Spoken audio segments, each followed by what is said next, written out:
Anybody who has done some glass work, melting glass or over the Bunsen burner or something similar, they know that the glass can melt actually. And you can make a very thin needles or the strands or something hair-like from it when it is molten. You can just stretch it and it forms that structures. And this is used in making fiber optics actually. We use fiber optics like that in the industrial scale. In the nature, the wind will do the work of our hand. The strong winds in that area that the eruption is happening, you can see in Iceland, these tall and very vigorous jets of the lava in the wind actually can spread in the air and create what is known in Icelandic language as a witch's hair. In the Hawaii, they call it Pele's hair. That's the goddess of the volcanoes.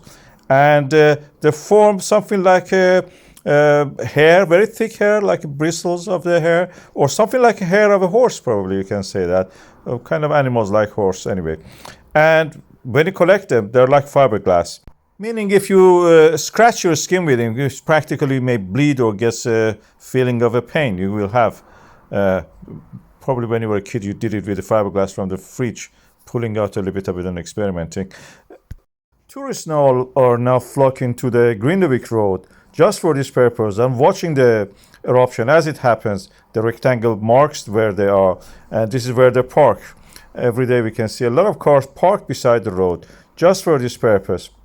And also spending the time watching the volcano, collecting even some samples from the roadside, or if you're lucky, some of the witch's hair or Pele's hair, and taking it as a souvenir with you. The best memories to have in Iceland. Among many other things that you can do in this beautiful, magnificent country, I have a video about this formation of the Pele's hair. You can watch that, please. If you look in the volcanic areas, sometimes you see hair-like things. The things look like a glass wool or something like that. They are found in the rock, but you can see that. You can pick them. In this case, it looks like a hair of an animal or something. And they can be stuck in the wind in something like an aerial, as you can see here. There are threads which are very thin, 0.5 millimeter or less. And they are formed when the molten lava is thrown away in the air. Droplets of the lava are turning around. They can spread to long length and form this kind of threads we see. If you rub it to your face like a glass wool, actually they can hurt because they're practically glass. They can cut micro cuts in your face. You can feel pain by doing that. If you're a kid, you remember me, you may have done it.